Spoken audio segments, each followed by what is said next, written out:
जी, बिस्मिल्लाहिर्रहमानिर्रहीम। आज हम एक इंतहाई अहम टॉपिक पे बात करने जा रहे हैं कि आपको रजिस्ट्री करवानी है, कुछ मसला है तो हम लोग आम तौर पे लोग कहते हैं कि अगर आप फाइलर हों तो आपको फ़ीस जो है वो हाफ़ पे करनी पड़ेगी। तो उसी चक्कर में अक्सर लोगों से पूछते हैं कि वो मुझे फाइलर कर दें, तो वो कहते हैं 5,000 रुपये दे दें, 10,000 रुपये दे दें, मैं अभी आपको आधे घंटे में फाइलर कर देता हूँ। तो वो इस तरह का जो ये मामला चल रहा है, इस पे हम आज बात करने जा रहे हैं। इंतहाई डिटेल से फाइलर होने के लिए क्या चाहिए, ए टू जी तमाम मालूमात हम आपसे यहाँ पे शेयर करेंगे विदाउट एनी कट किए हुए, सीधी सादी आम फहम जो अल्फाज में उसमें बात। अच्छा, ज़रूरी बात यह है कि इसको समझा जाए और समझ के उस तरह से किया जाए। जैसे कि जो भी फाइलर होगा, एफबीआर उसको जो फ़ी है, जो रजिस्ट्रेशन फ़ी है, और इनकरेज करने के लिए वो हाफ कर देती हैं। बहुत सारी बेनिफिट हैं कि आप फाइलर हों। फाइलर का मतलब ये है कि आप इनकम टैक्स रिटर्न अपनी हर साल की जमा करवा रहे हैं, और ये उसका एक फिनोमिना है, अपना ही एक रूटीन वर्क है कि हर साल की 28 फरवरी को, जो 28 फरवरी है, उस दिन वो एक्टिव टैक्स पेयर लिस्ट जो होती है ATL, वो उसको एफबीआर अपडेट कर देता है। से अगर आज आप 26 जून है या जुलाई में है या अगस्त में है या किसी वक्त भी आप ड्यूरिंग द ईयर आप अपनी पहली टैक्स रिटर्न फाइल करते हैं, तो पहले रजिस्टर्ड हो जाते हैं एफबीआर के साथ और अपनी tax return, income tax return जो है वो फाइल करते हैं, तो नेक्स्ट ईयर जो है वो 28 फरवरी को ऑटोमेटिकली आप फाइलर की लिस्ट में आ जाएंगे, क्योंकि वो वंस अ ईयर एफबीआर जो है एक साल में एक दफ़ा ही अपनी जो एक्टिव टैक्स पेयर लिस्ट है उसको अपडेट करता है, और वो डेट है 28 फरवरी। इसके लिए ATL सरचार्ज है 1,000 रुपीज़ का। आप ड्यूरिंग द ईयर जब भी आप रजिस्टर्ड होते हैं एफबीआर के साथ, और साथ ही आप 1,000 रुपया फी डिपॉजिट करवा देते हैं, उसको कहते हैं ATL surcharge, active tax payer list surcharge. उसी ATL सरचार्ज जैसे ही पे हो जाता है तो उसके 20 से 25 मिनट के बाद अगर आपकी मौजूदा जो करंट ईयर्स है उसकी रिटर्न भी फाइल हुई है और आपने वो टैक्स भी पे कर दिया है ATL सरचार्ज, तो 20 से 25 मिनट के बाद आप एक्टिव हो जाएंगे, आप एक्टिव टैक्स पेयर लिस्ट में शामिल हो जाएंगे। अब हम बात करते हैं जैसे फाइलर क्या है। फाइलर मतलब ही वही, जैसे मैंने पहले अर्ज किया कि फाइलर का मतलब है जो भी बंदा हर साल अपनी इनकम टैक्स रिटर्न फाइल कर रहा है एफबीआर के साथ। तो अब फाइल करना या इनकम टैक्स रिटर्न क्या चीज है, इनकम टैक्स रिटर्न को थोड़ा सा अगर आप समझ लें तो आपको बहुत आसानी होगी। इनकम टैक्स रिटर्न के दो पार्ट होते हैं। ये डिक्लेरेशन है, सॉर्ट ऑफ आप अपनी चीजें जाहिर करते हैं, उसके दो बुनियादी जुज हैं जिसको आप समझ लें तो बहुत आसानी हो जाएगी। इसमें एक होती है आपकी पूरे साल की इनकम की स्टेटमेंट। एक जुज जो है इनकम टैक्स रिटर्न का, एक जुज जो है वो ये है कि आपकी पूरे साल की जो इनकम है वो उसकी स्टेटमेंट, इनकम स्टेटमेंट इंक्लूडिंग, ये मैं आपको बाद में बताता हूँ, इंक्लूडिंग पूरे साल में जितनी आपकी इनकम थी और जितना आपका एक्सपेंडिचर था, इसकी तफसीलात जो है इसको कहते हैं इनकम टैक्स स्टेटमेंट। जो इनकम स्टेटमेंट है ये एक इनकम टैक्स रिटर्न का एक पोर्शन है, और दूसरा पोर्शन जो है इनकम टैक्स रिटर्न का वो है आपकी वेल्थ स्टेटमेंट। वेल्थ स्टेटमेंट ये है आपकी पूरी जिंदगी के एसेट्स, जमा या मनफी करंट ईयर के एसेट्स। आप इसको थोड़ा सा समझ लें कि इनकम टैक्स रिटर्न के दो हिस्से हैं। एक हिस्सा क्या है, आपकी इनकम स्टेटमेंट है। इनकम स्टेटमेंट क्या होगी, इनकम स्टेटमेंट सिंपल आपका पूरे साल के रेवेन्यू जो आमदन है और पूरे साल का जो खर्च है, जो एक्सपेंडिचर है, वो उन दोनों का प्लस में, अगर आमदन ज्यादा है तो प्लस में इफेक्ट आएगा, और अगर खर्चा ज्यादा है तो मनफी में इफेक्ट आएगा। बट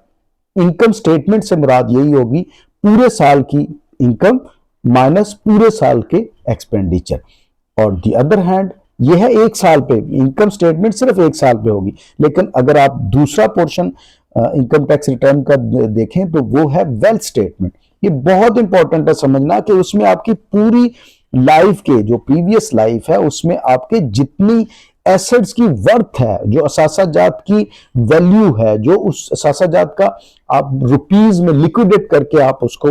उसमें रुपीज में देख सकते हैं, वो स्टेटमेंट जो होती है वो वेल्थ स्टेटमेंट करती है। ये बहुत ही इंपॉर्टेंट पार्ट है, इस पे कोई एफबीआर आपसे टैक्स नहीं ले रहा होता। अभी उन्होंने प्रॉपर्टी टैक्स का कुछ ऐड किया है E7 के जरिए, लेकिन वो सेपरेट चीज़ है, हम उस पर अलहदा से बात करेंगे। लेकिन ये इंतहाई अहम है कि इसमें आपके पूरे साल का, तो समझने की बात यह है कि इनकम स्टेटमेंट एक पोर्शन है और वेल्थ स्टेटमेंट दूसरा पोर्शन है। दोनों को मिलके इनकम टैक्स रिटर्न बनती है, और इनकम टैक्स रिटर्न हर साल जो भी फाइल कर रहा होगा वो फाइलर कहलाएगा। अब इनकम का तो सादा है, सबको समझ आ गया होगा। पूरे साल की आमदन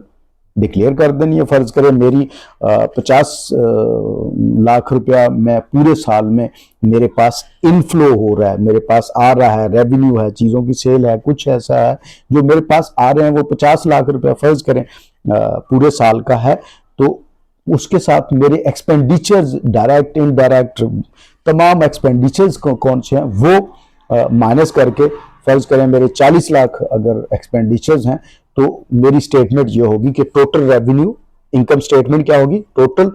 इनकम यानी कि 50 lakh 5 million minus total expenditure यानी कि 4 मिलियन यानी 40 लाख, और 40 लाख और नेट इनकम क्या होगी मेरी, वो 10 लाख या 10 लाख या 1 मिलियन। तो ये होगी मेरी इनकम स्टेटमेंट। अब दूसरा पार्ट जो है, जो दूसरा हिस्सा है मेरी इस इनकम टैक्स रिटर्न का, वो ये है वेल्थ स्टेटमेंट। उसमें मुझे तमाम एसेट्स जो मेरे प्रीवियस ईयर थे, इससे पिछले साल जितने एसेट्स थे उसमें वो लिखूंगा, मैं सारे उसी तरह से डिक्लेयर करूंगा कि पूरे साल, पूरी जिंदगी में मेरे पिछले साल के एंड तक, जो पिछला मेरा फाइनेंशियल ईयर क्लोज हुआ था 30 जून, उसमें वो मेरे से 30 जून 2022 में मेरे टोटल एसेट्स फर्ज करें कि वो 5 करोड़ थे, तो अभी उसको इसमें ये ऐड हो जाएगी जो इस ईयर की, करंट ईयर की इनकम है, तो अब मेरे एसेट जो होंगे वो 5 करोड़ 10 लाख हो जाएंगे। तो ये स्टेटमेंट मेरी होना प्रीवियस वाला उठा के, और प्लस इस करंट ईयर की इनकम का जो भी इफेक्ट है, मनफी में है तो माइनस हो जाएंगे, प्लस में है तो प्लस हो जाएगा, और वो हमारी वेल्थ स्टेटमेंट हो गई। तो ये मेरे ख्याल से अभी काफ़ी क्लियर हो गई कि आपको इनकम टैक्स रिटर्न क्या होती है, उसमें इनकम स्टेटमेंट है और वेल्थ स्टेटमेंट में दोनों को तफसील से बयान कर दी। अब आ जाएं, थोड़ा सा हम इस बात पे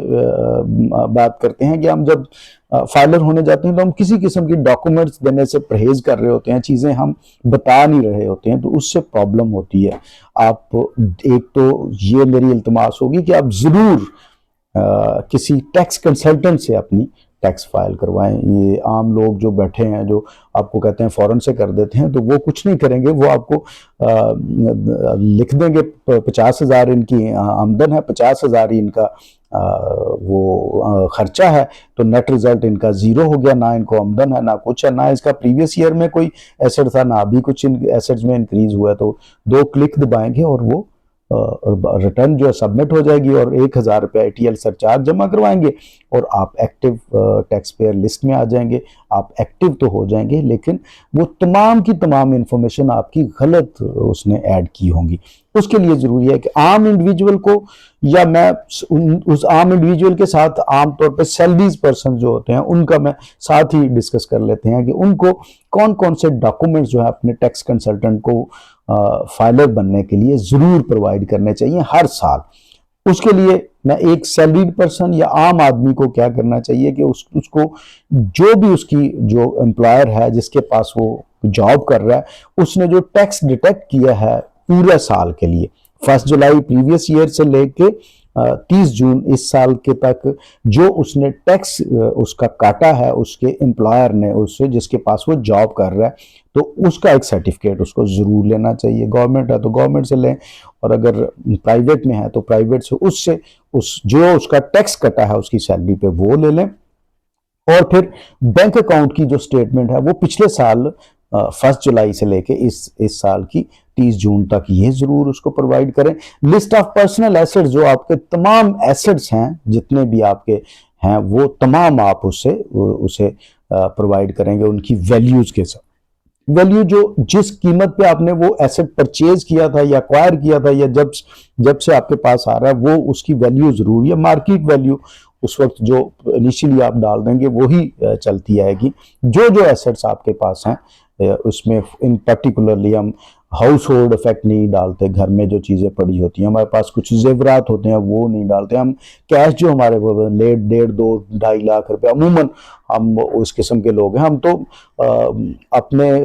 वो जो गंदम होती है वो बड़े बड़े पड़ोलों में डाल के रख लेते हैं, तो कैश भी होता होगा उसको भी हम करते हैं। हमने कुछ सोने की गोल्ड की कोई चीज़ें हैं, ज्वेलरी वगैरह है, वो प्रेस्टिजियस आइटम जैसे मेरा लैपटॉप हो सकता है, कोई ऐसा इक्विपमेंट हो सकता है, हमारी जानवर होते हैं, भैंसे वगैरह रखते हैं, भेड़े रखते हैं, पेट रखते हैं कुछ इस किस्म के, ये जिस तरह से कबूतर वगैरह या किस किस्म के पेट होते हैं, तो उनकी भी वर्थ, जो कुछ भी आपके पास है उसकी तमाम लिस्ट आप प्रोवाइड करेंगे अलॉन्ग विद उनकी वैल्यू, जो लिक्विडेट वैल्यू है उसके साथ आप उसको जरूर प्रोवाइड करेंगे। और अगर कोई आपने बैंक लोन लिया हुआ है तो जरूर मेंशन करें, किसी का उधार देना है, लायबिलिटी है किसी किस्म की, वो जरूर दें। जो यूटिलिटी बिल हैं आपके, सेलुलर फोन है, मोबाइल का है, इंटरनेट पैकेजेस आप यूज करते हैं, इंटरनेट के कुछ ऐसे है, अगर आपने कुछ इस किस्म का कोई इंटरनेट पीटीसीएल का लगवाया हुआ है, ब्रॉडबैंड वगैरह, तो उनका जरूर लें। उन पे आपका अच्छा खासा टैक्स कट रहा होता है, वो उनको चाहिए कि उसमें एडजस्टेबल में डाल दें। इसी के साथ मैं जल्दी से तेजी से मूव करते हुए आपको थोड़ा सा आइडिया दे देता हूँ। अगर स्मॉल बिजनेस है या इन पर्टिकुलरली आजकल ये स्कूल वालों को कहा जा रहा है कि वो जल्दी से वो फाइलर हों, एक्टिव टैक्स पेयर लिस्ट में हों, तो उनके लिए स्मॉल बिजनेस या आम बिजनेस जो छोटे दुकानदार हैं, मैं उनके लिए भी थोड़ा सा बता देता हूं कि उनको कौन कौन से डॉक्यूमेंट्स की चाहिए होती हैं। सबसे पहले तो उन्हें टैक्स डिडक्शन सर्टिफिकेट चाहिए, जो जितना भी जिसके साथ भी वो काम कर रहे हैं, बैंक में है तो बैंक ने अगर कुछ उनका काटा है तो जो उनके अकाउंट पे कोई अगर टैक्स डिटेक्ट हुआ है तो उस पे, किसी और कंपनी के साथ उन्होंने कोई लेन देन किया है उसमें अगर किसी ने टैक्स काटा है तो उससे वो साल का टैक्स सर्टिफिकेट ले। किसी थर्ड पार्टी, किसी भी ऐसी कंपनी के साथ जिसके साथ वो थर्ड पार्टी के साथ वो बिजनेस में अपना काम कर रहे हैं, जिसके साथ काम कर रहे हैं उनमें से किसी ने 1 रुपया भी, 1 पैनी भी अगर उनका टैक्स काटा है तो उन्होंने उससे टैक्स सर्टिफिकेट जरूर हासिल करें। वो ऑब्वियसली फाइनेंशियल ईयर 1 जुलाई प्रीवियस ईयर से इस साल के 30 जून तक का वो टोटल टैक्स जो कटा है वो आप ले लें। फिर आप उसका एग्जैक्ट रेवेन्यू इनफ्लो बताएं, जो इनवाइसेस जो आपकी सेल्स हुई है वो आप पूरे ईयर की जो है वो बताएंगे। टोटल कह सकते हैं, टोटल रेवेन्यू जो है वो आप उसको बताएंगे, यानी कि जो इनफ्लो हुआ है आपके बिजनेस में आया है, जो रेवेन्यू टोटल या टोटल जो आपकी सेल हुई है वो बताएंगे। फिर कहां से लेकर कहां तक, लास्ट ईयर की 1 जुलाई से लेकर इस ईयर की 30 जून तक, और उसी के साथ आप समरीज टोटल कर देके बताएंगे कि एक्सपेंडिचर्स क्या हुए, खर्चे क्या हुए, आउटफ्लो क्या हुआ, वो भी पिछले साल की 1 जुलाई से लेके इस साल 30 जून तक। इसी तरह बैंक स्टेटमेंट आप अपनी कंपनी की देंगे, डिटेल ऑफ बिजनेस एसेट्स देंगे, जो आपका बिजनेस है, ये जो स्कूल है आपका, उसके कोई अगर एसेट्स हैं, वो जिस प्रेमिसेस पे चल रहा है वो क्या उसका खुद स्कूल ओन करता है, वो एजुकेशनल प्रॉपर्टी है, वो किस किस्म की प्रॉपर्टी है, और या रेंट पे है तो फिर तो वो रेंट पे होगी, या कोई भी जो बिजनेस की वो एसेट्स हैं उसको आप डिक्लेयर करेंगे। और इसी तरह से आप पर्सनल जो लिस्ट ऑफ आपके एसेट्स हैं वो 30 जून तक हुए हैं वो आप डिक्लेयर करेंगे, और साथ ही आप यूटिलिटी बिल्स जो हैं, जो मैंने पहले अर्ज कर चुका हूं, वो सारे देंगे। जो कॉमन हम मिस्टेक करते हैं, हम उसको थोड़ा सा रिवाइज कर देते हैं कि हम जल्दी से हम कुछ देना नहीं चाह रहे, हम चाहते हैं शनाख्ती कार्ड दें, 1000 रुपया दें, और ये जो आजकल बैठे हुए हैं आम लोग वो हमारी एक रिटर्न फाइल करें और हम जल्दी से फाइलर हो जाएं और हमें टैक्स में वो छूट मिल जाए। ये हमारी प्राइमरी वो जो कोशिश होती है, लेकिन ये बहुत ख़तरनाक है। अगर वो बंदा आपके एसेट नहीं ऐड करता है और आपको सिंपल कुछ आपका साल की अदर इनकम में वो शो कर देता है कि से 6 लाख तक कोई टैक्स नहीं होता, तो वो 6 लाख आपका इनकम शो कर देता है और 6 लाख ही एक्सपेंडिचर शो कर देता है, और उसके बाद वेल्थ स्टेटमेंट में आपको कहता है कि कुछ भी नहीं है इसके पास। तो वो एंटर करके रिटर्न फाइल हो जाएगी, और साथ ही जब वो 1000 ATL सरचार्ज पे करेगा तो आप एक्टिव टैक्स पेयर लिस्ट में भी आ जाएंगे। लेकिन प्रॉब्लम ये होगा कि आप गलत उस इनकम टैक्स रिटर्न की वजह से आप फौरी तौर पे पकड़े जाएंगे। वो अभी तो नहीं पता चलेगा क्योंकि आप लिस्ट में आ गए तो बहुत घपलों वाले लोग हैं, लेकिन अल्टीमेटली एक दिन जरूर पता चल जाएगा। जब भी आप कोई आपने आपका बैंक अकाउंट होगा वो आपने नहीं शो किया होगा, तो बैंक अकाउंट से आपसे जो प्रॉफिट पे टैक्स कट रहा होगा, जो अदर बैंक ट्रांजैक्शंस की वजह से टैक्स कट रहा होगा, तो वो आपके शनाख्ती कार्ड नंबर जो आपका रजिस्ट्रेशन नंबर है विद FBR उसके साथ वो उनके पास जाएगा, और वो फिर बड़ी आसानी से ट्रैक कर लेंगे कि यार इसका तो ये इसका टैक्स कट रहा है इस शनाख्ती कार्ड नंबर के अगेंस्ट, और ये कह रहा है मेरे पास कोई एसेट्स ही नहीं है, जबकि इसका ये बैंक अकाउंट है, उसमें इतना प्रॉफिट है। कोई आपके नाम की प्रॉपर्टी है वो भी उस पर शनाख्ती कार्ड नंबर होगा, तो वो भी चीज़ें ऑटोमेट हो रही हैं, तो वो चीज़ें छुप नहीं पाती हैं। आपके लिए प्रॉब्लम आ, या आप फाइलर तो हो गए, आप कोई प्रॉपर्टी खरीदते हैं, से 1 मरले का आप घर ही खरीदते हैं, 2 मरले का घर खरीद लेते हैं, तो वो 15 लाख रुपए का, जैसे ही आप 15 लाख रुपए का वो घर खरीदेंगे उस पर आप टैक्स भी पे करेंगे और टैक्स भी बचा लेंगे फाइलर होने की वजह से। लेकिन ये समझ में नहीं आएगा कि वो 15 लाख की आपने जो प्रॉपर्टी खरीदी है वो कहाँ से खरीदी है, क्योंकि आपके वेल्थ स्टेटमेंट में तो कुछ नहीं लिखा हुआ। इसलिए बहुत ज़रूरी है कि आप जब इनकम टैक्स फाइलर बनने जाएं तो उससे पहले अपने तमाम documents, in particularly bank accounts में जितनी चीज़ें हैं, वो जो बैलेंस है 30 जून का, वो जितने आपके बैंक अकाउंट्स हैं वो, और अगर आपके पास कोई कार है, गाड़ी है, कोई व्हीकल है, कोई इक्विपमेंट है, अगर आप सराई काम करते हैं, कोई ट्रैक्टर है, हल है, उसके साथ मशीन है, मशीनरी है, और जितनी भी इक्विपमेंट है आपका रेलेवेंट, उनको ज़रूर मेंशन करें। मैं तो यहाँ तक कहूँगा कि आपके घर में अगर AC और फ्रिजेज और इस तरह से घर की चीज़ें अगर वो बनाने जाएं तो कितने की बनती हैं, उनको भी हाउस होल्ड इफेक्ट में डालें। आपके पास जो कैश अमूमन होता है 1.5, 2, 2.5 लाख रुपया लोगों के पास अमूमन रखते हैं लोग, तो वो भी ज़रूर आप इनको कैश इन हैंड में रखें। जो आपका बैंक्स में है उनको उसी तरह से रखें। अगर आपके पास कुछ एनिमल है तो उनको ज़रूर शो करें, और किसी प्रॉपर टैक्स कंसल्टेंट से ही आप ज़रूर उसे कहें कि मेरी इनकम टैक्स रिटर्न जो है वो फाइल करें। और अगर आप कुछ पढ़े लिखे हैं, अवेयरनेस है, अकाउंट्स का बैकग्राउंड है, तो इतनी रॉकेट साइंस नहीं है, आप खुद भी थोड़ी सी तवज्जो दें तो ये उससे भी बहुत बेहतर है कि आप खुद से अपना इस इनकम टैक्स की रिटर्न को बनाएं। सादी सी चीज़ है, 2 पार्ट्स हैं, मैं रिपीट कर रहा हूँ बिल्कुल एंड पे कि इनकम टैक्स रिटर्न फाइल करने से ही फाइलर होता है। और इनकम टैक्स रिटर्न क्या है? आपकी इनकम स्टेटमेंट और आपकी वेल्थ स्टेटमेंट। सो 2 चीजें हो गई, income statement, wealth statement. Income statement इंतहाई सादी, पूरे साल की, पिछले साल 1 जुलाई से लेके इस साल 30 जून तक आपको जितना रेवेन्यू आया, जितनी आपकी इनकम हुई, जितना इनफ्लो जो आपको पैसे मिले, अगर आप बिजनेसमैन हैं तो बिजनेस के भी सारे पैसे डालें, अगर आप सैलरी वाले हैं तो आपकी सैलरी सारी टोटल हो जाएगी, अगर आप कोई जिम्मेदार हैं तो आपकी जमीन की इनकम पूरे साल की जो पिछले जुलाई से लेकर वो इनफ्लो हो गया। और साथ ही उसका एक्सपेंडिचर, अगर आप सैलरीज पर्सन है तो आपकी पर्सनल जो एक्सपेंडिचर्स हैं वो एक्सपेंडिचर्स आप डाल सकते हैं। अगर कोई फार्मर है, आप कुछ काश्तकारी करते हैं, जिम्मेदार हैं, कुछ भी है, तो आपके जितने भी एक्सपेंडिचर है वो उसमें से माइनस कर ले। जो नेट इफेक्ट है ये इस इनकम स्टेटमेंट में होगा, टोटल इनकम, टोटल एक्सपेंडिचर और नेट इफेक्ट कि आपको उस साल कुछ बचत हुई है या नुकसान हुआ है। नुकसान हुआ है तो जो आपके जिंदगी के पूरे के एसेट्स प्रीवियस ईयर थे उसमें से जो नुकसान हुआ है उतने और कम हो जाएंगे और ये इस साल के एसेट्स बन जाएंगे। और अगर आपको इस साल की आमदन ज्यादा थी, खर्चे कम थे, आपको कुछ बचत हुई है, तो वो आपके पूरी जिंदगी के जो पीछे आपके वेल्थ स्टेटमेंट थी, जो एसेट्स थे, जो असासाजात थे, उसमें वो ऐड हो जाएंगे और वो प्रीवियस ईयर में ऐड होके इस साल के करंट ईयर के वो आपके असासाजात बन जाएंगे। अपना बहुत सारा ख्याल रखिएगा। उम्मीद है कि ये इन्फॉर्मेशन आपके लिए बहुत यूज़फुल मुफीद होंगी और आप वो जो गलतियां अमूमन लोग करते हैं आप उनसे बच सकेंगे। अस्सलाम वालेकुम।